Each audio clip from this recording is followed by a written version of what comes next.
الله وبركاته نحمده ونصلي على رسوله الكريم أما بعد فأعوذ بالله من الشيطان الرجيم بسم الله الرحمن الرحيم قال النبي صلى الله عليه وسلم خيركم من تعلم القرآن وعلمه أو كما قال عليه الصلاة والسلام۔ اللہ کے پیارے حبیب حضرت محمد مصطفیٰ صلی اللہ علیہ وسلم نے فرمایا کہ تم میں سب سے بہتر شخص وہ ہے جو قرآن کریم کو سیکھے اور سکھائے۔ تو ناظرین، ہم لے کر کے آئے ہیں آپ کو صحیح طریقے سے قرآن کریم سکھانے کے لیے ڈی ایم القرآن آفیشیل چینل، جس پر ہم آپ کو انشاءاللہ سکھائیں گے قرآن کریم کو صحیح طریقے سے پڑھنا۔ تو قرآن کریم کو صحیح طریقے سے پڑھنے کے لیے سب سے پہلے جو ضرورت پڑتی ہے وہ اس نورانی قاعدے کی پڑتی ہے۔ یہ ہے نورانی قاعدہ، آپ اس کو کسی بھی بک سیلر سے خرید سکتے ہیں۔ آپ اپنی مارکیٹ میں جائیں اور مارکیٹ میں جانے کے بعد آپ کسی بھی بک سیلر پر جا کر کے یہ کہہ دیں کہ ہمیں نورانی قاعدہ کامل ہردوئی والا دے دو، تو وہ انشاءاللہ آپ کو کامل ہردوئی والا نورانی قاعدہ دے دے گا۔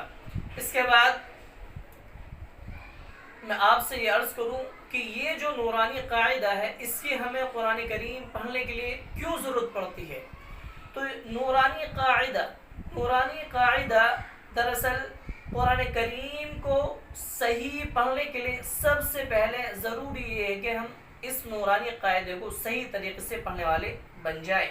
جب ہم اس نورانی قاعدے کو صحیح طریقے سے پڑھنے والے بن جائیں گے تو ہم صحیح طریقے سے قرآن کریم کے پڑھنے والے بن جائیں گے۔ اور اگر آپ نے نورانی قاعدہ صحیح طریقے سے نہیں پڑھا تو آپ قرآن کریم بھی صحیح طریقے سے نہیں پڑھ سکتے۔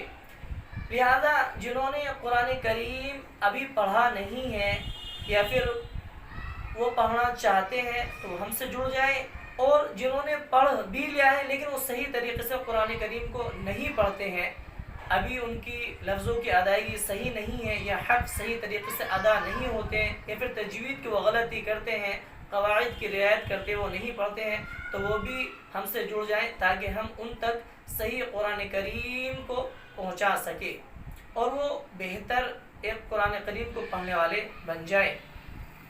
تو اگر آپ صحیح طریقے سے قرآن کریم کے پڑھنے والے بن جائیں گے تو اللہ کے نبی صلی اللہ علیہ وسلم نے فرمایا کہ تم سب سے بہتر ہو اور تم سب سے بہتر شخص ہو جو قرآن کریم کو سیکھ لو اور دوسروں کو سکھا دو۔ پھر آپ اپنے بچوں کو بھی سکھا سکتے ہیں صحیح سیکھنے کے بعد۔ لہذا ہمیں تو اس لیے سیکھنا ضروری ہے کیونکہ ہم اپنی نمازوں کے اندر قرآن کریم کو پڑھتے ہیں اور اپنے باری تعالیٰ کے سامنے جب اپنے ہاتھ دعا کے لیے اٹھاتے ہیں تو اس کے اندر بھی ہم قرآن کریم کی آیتوں کا ذکر کرتے ہوئے اللہ تبارک و تعالیٰ سے ہم مانگتے ہیں۔ تو لہٰذا اس کے علاوہ بہت سارے مقامات پر جب ہمارے یہاں میت ہو جاتی ہے تو ہم اس وقت میں بھی قرآن کریم کی تلاوت کرتے ہیں، اور بہت سارے مقامات پر بہت ساری جگہوں پر ہمیں قرآن کریم کی ضرورت پڑتی ہے پڑھنے کی۔ تو ہم یہ چاہتے ہیں کہ ہر فرد امت مسلمہ کا صحیح قرآن کریم کا پڑھنے والا بن جائے۔ تو انشاءاللہ مجھے امید ہے کہ آپ ضرور میرے ساتھ جڑیں گے اور ایک بہتر قرآن کریم کے پڑھنے والے آپ بنیں گے۔ تو لہٰذا زیادہ ٹائم نہ لگاتے ہوئے، زیادہ وقت کو نہ لیتے ہوئے اب ہم قرآن کریم کی شروعات کرنے کے لیے سب سے پہلی جو سیڑھی ہے اور اس پر جو ہمیں قدم رکھنا ہے وہ یہ ہے نورانی قاعدہ۔ چلیے اب ہم شروع کرتے ہیں۔ یہ ہے جب ہم قاعدے کی شروعات کرتے ہیں تو قاعدے کے اندر سب سے پہلے ہم تختی نمبر 1 سے شروعات کرتے ہیں۔ تو سب بچے سب سے پہلے تختی نمبر 1 کھول لیں گے، چاہے وہ بچے ہوں یا بڑے یا پھر بزرگ ہوں، عمر دراز ہوں، سب سے پہلے تختی نمبر 1 کھولیں گے۔ تو یہ تختی نمبر 1 ہے۔ جس طریقے سے ہم نے ہندی انگلش کی بک پڑھی ہوں گی اور ان کے اندر جو چیپٹر سبق پڑھے ہوں گے، لیسن نمبر 1 چیپٹر نمبر 1، اسی طریقے سے اردو کے اندر اور عربی کے اندر تختی نمبر 1 ہے۔ تو ہم تختی نمبر 1 سے شروعات کریں گے۔ اسی تختی نمبر 1 کے اندر ہم جانیں گے کہ تختی نمبر 1 کے اندر مفردات کسے کہتے ہیں اور اعوذ باللہ کا نام کیا ہے۔ ہم نے اعوذ باللہ من الشیطان الرجیم تو بہت مرتبہ پڑھا ہے اور سنا بھی ہے، اسی طریقے سے بسم اللہ الرحمن الرحیم پڑھا بھی ہے اور سنا بھی ہے، لیکن اعوذ باللہ کا نام کیا ہے آج ہم اس تختی نمبر 1 میں سیکھنے والے ہیں۔ بسم اللہ کا نام بھی ہم اس تختی نمبر 1 کے اندر سیکھنے والے ہیں، اور ہم یہ بھی جاننے والے ہیں جس طریقے سے انگریزی یا ہندی کے اندر الفابیٹ ہوتے ہیں اور ہندی کے اندر ان کو ورڑ مالا بولا جاتا ہے، یعنی ورڈوں کی مالا، اسی طریقے سے انگلش کے اندر جو بولا جاتا ہے الفابیٹ، یعنی اے سے لے کر زیڈ تک کو الفابیٹ بولا جاتا ہے۔ انگریزی کے اندر یعنی انگلش کے اندر ایک الفابیٹ ہوتا ہے اور اس الفابیٹ کے اندر 26 لیٹرز ہوتے ہیں، یعنی 26، اے سے لے کر زیڈ تک 26 ورڈ ہوتے ہیں۔ اسی طریقے سے ہندی کے اندر جو حرف ہوتے ہیں، ورڈ ہوتے ہیں، یعنی شبد ہوتے ہیں، آ، بڑا آ، کھ، اس طریقے سے ان کو وڑ مالا بولا جاتا ہے۔ اسی طریقے سے اردو کے اندر بھی الفابیٹ ہے، یہ مفردات تختی نمبر 1 کے اندر جو مفردات ہے یہ بھی عربی کے الفابیٹ ہے، یعنی کہ اردو اور عربی کے اندر جو الفابیٹ ہوتا ہے ہم اس کو حروف تہجی بولتے ہیں۔ اس کے اندر عربی کا جو یہ الفابیٹ ہے اس کے اندر جو ورڈ ہوتے ہیں وہ ہوتے ہیں 29، یعنی 29، الف سے لے کر یا تک 29 حرف ہوتے ہیں۔ ہم اسی تختی نمبر 1 کے اندر یہ بھی جانیں گے کہ یہ جو نقطوں کی پہچان ہے، یہ جو نقطے ہیں یعنی جو گول بندیاں ہیں بنی ہوئی یا پھر ترچھی، یا تو ان کا اس میں کیا کام ہوتا ہے، ہم ان کو بھی آج انشاءاللہ پڑھنے والے ہیں۔ اور ہم اسی تختی نمبر 1 کے اندر یہ بھی جاننے والے ہیں کہ الف سے لے کر یا تک ایسے کتنے حرف ہیں اس تختی کے اندر جو ہمیشہ ہر حال میں پر پڑھے جانے والے حرف ہیں، اور ایسے کتنے حرف ہیں جو ہمیشہ ہر حال میں باریک پڑھے جانے والے ہیں۔ اور اسی تختی نمبر 1 کے اندر الف سے لے کر یا تک جو حرف ہیں اس کے اندر ایسے وہ کون سے حرف ہیں جو کبھی پر بھی پڑھے جاتے ہیں اور کبھی باریک بھی پڑھے جاتے ہیں، ہم انشاءاللہ ان سب پر آج نظر ڈالنے والے ہیں اور ان سب کو مشق اچھی طریقے سے کرنے والے ہیں۔ کریں گے نا سب انشاءاللہ؟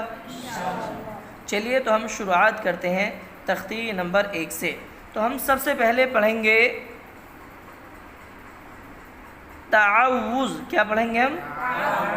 تعوذ کس کو کہتے ہیں؟ تعوذ کہتے ہیں اعوذ باللہ من الشیطان الرجیم کو، یعنی اعوذ باللہ کا نام تعوذ ہے۔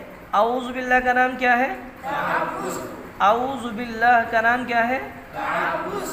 اسی طریقے سے بسم اللہ کا نام ہے تسمیہ۔ کیا نام ہے؟ تسمیہ۔ تسمیہ اس کو اچھے سے ہمیں یاد کر لینا ہے۔ تعوذ اعوذ باللہ من الشیطان الرجیم کو کہتے ہیں اور بسم اللہ الرحمن الرحیم کو تسمیہ کہتے ہیں۔ تو ہم اعوذ باللہ کو جو پڑھیں گے پہلے ٹکڑوں کے اندر پڑھیں گے، لیکن ان سب سے پہلے ہمیں جب ہم کسی نیک کام کی شروعات کرتے ہیں تو ہم اپنے رب کی حمد و ثنا یعنی اللہ تبارک و تعالیٰ کی تعریف بیان کرتے ہیں اور اسی سے مدد مانگتے ہوئے ہم پڑھتے ہیں۔ تو چلیے اس قاعدے کے اندر ایک دعا بھی لکھی ہوئی ہے، ہم اس دعا کو پڑھ لیتے ہیں۔ اس دعا کے پڑھنے سے ہمیں بہت سارا فائدہ ہونے والا ہے، جیسے کہ اللہ تبارک و تعالیٰ ہمارے ذہن کو بھی کھول دے گا اور ہمارے علم کے اندر ہمیں کامیابی و کامرانی نصیب فرمائے گا۔ چلیے میرے ساتھ دعا پڑھ لیجئے۔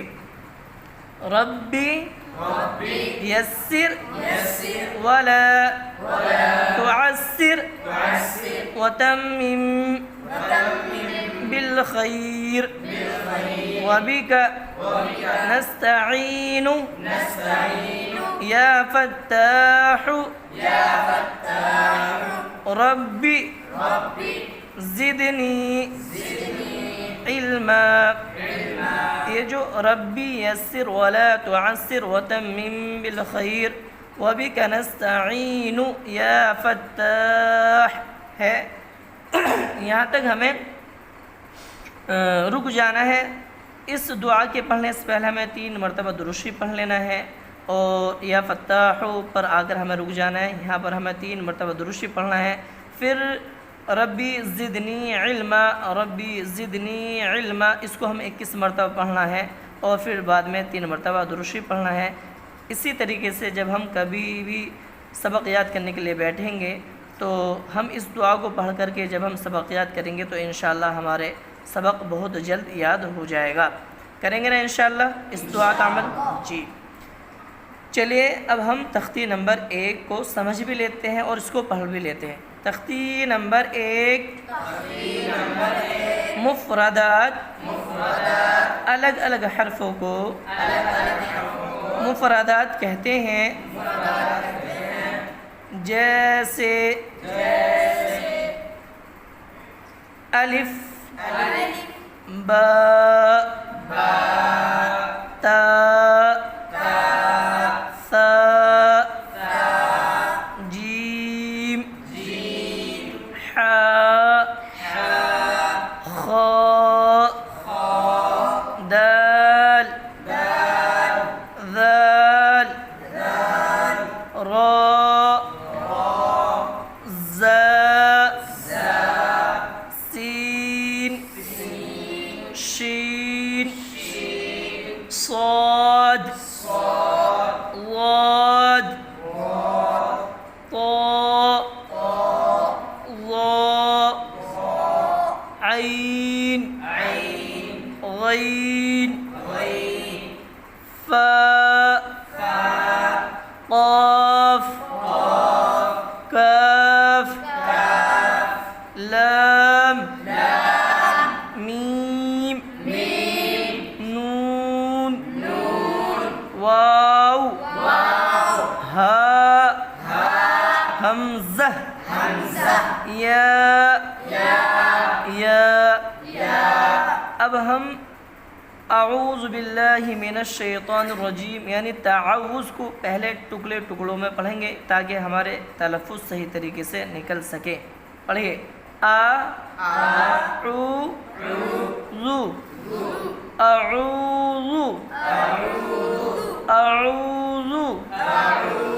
باللہ من الشیطان الرجیم. اسی طریقے سے اب ہم تسمیہ کو پڑھیں گے. بسم اللہ الرحمن الرحیم.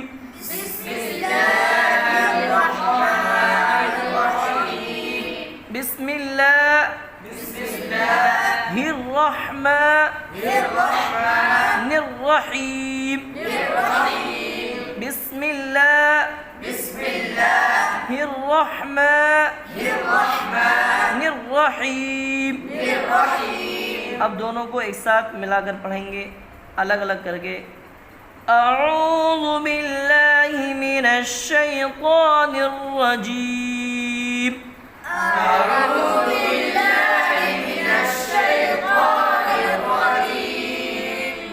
بسم اللہ الرحمن الرحیم.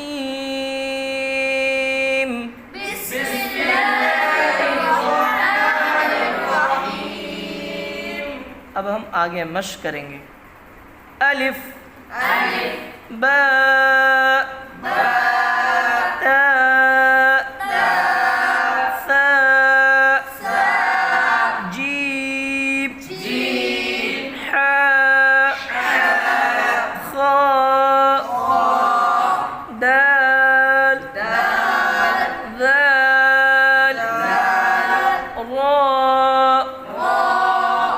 زا، سین، شین، صاد، ضاد، طا، ظا، عین، غین، فا،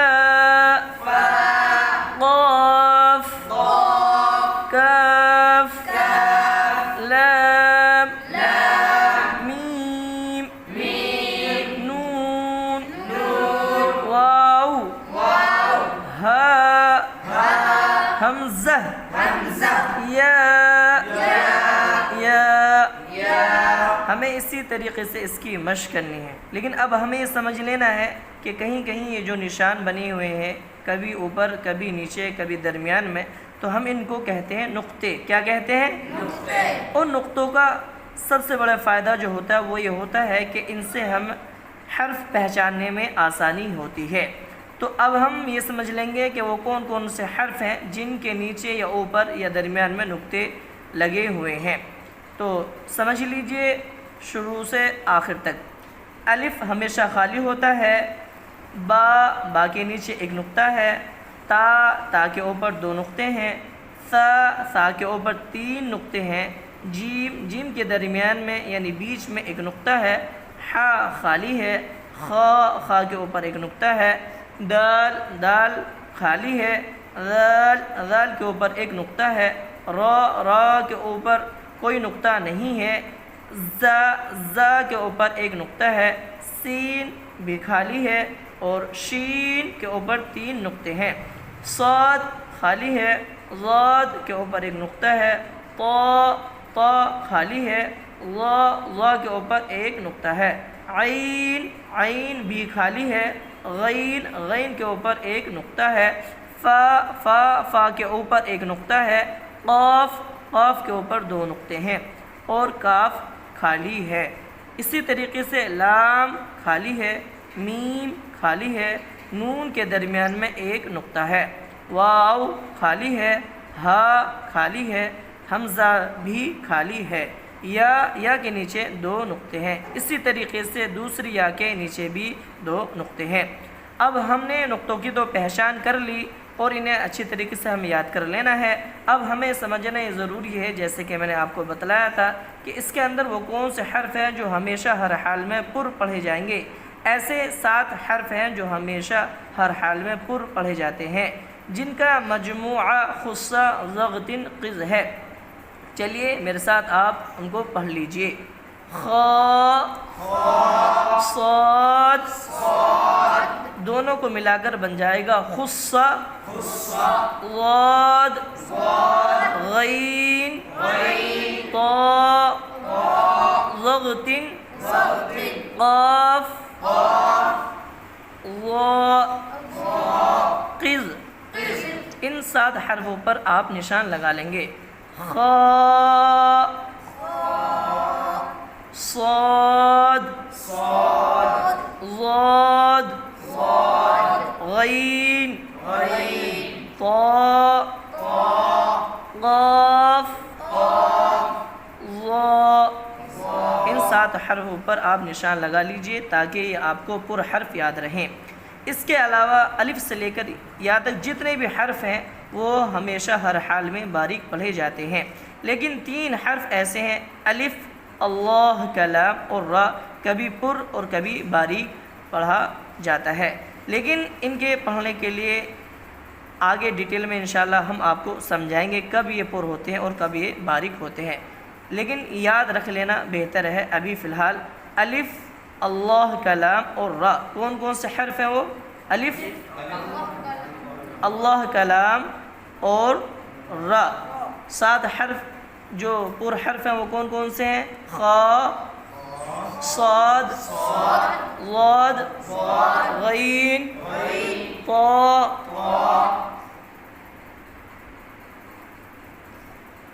قاف اور ضا. امید کرتا ہوں کہ یہ آپ کے سبق سمجھ میں آ گیا ہوگا.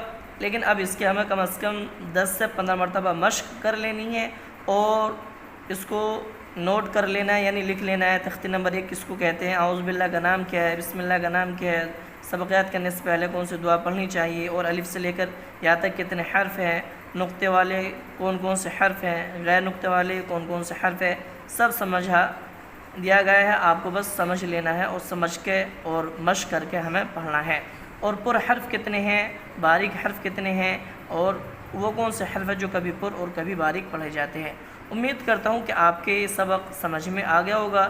انشاءاللہ آپ مجھے اللہ کی ذات سے امید ہے کہ ضرور سبق صحیح طریقے سے یاد کر کے لائیں گے نا انشاءاللہ. ہاں اچھے طریقے سے آپ یاد کر کے لائیں تاکہ پڑھنے میں آسانی ہو. اور اگر یہ تو میرے طلبہ ہیں جو میرے سامنے بیٹھے ہوئے ہیں اور میرے سے پڑھ رہے ہیں، لیکن وہ طلبہ جو اس وقت ویڈیو کو دیکھ رہے ہیں، اگر ان کو یہ ویڈیو سمجھ میں آ رہی ہو تو اچھے طریقے سے سبق کو یاد کر لیں، نہیں بھی آ رہی تو اسے بار بار دیکھیں، ریپیٹ کریں اور بڑھیا طریقے سے اس کو سمجھ لیں، اور دوسروں تک یہ ویڈیو پہنچائیں جو بھائی قرآن کریم کی تلاوت سے محروم ہے یا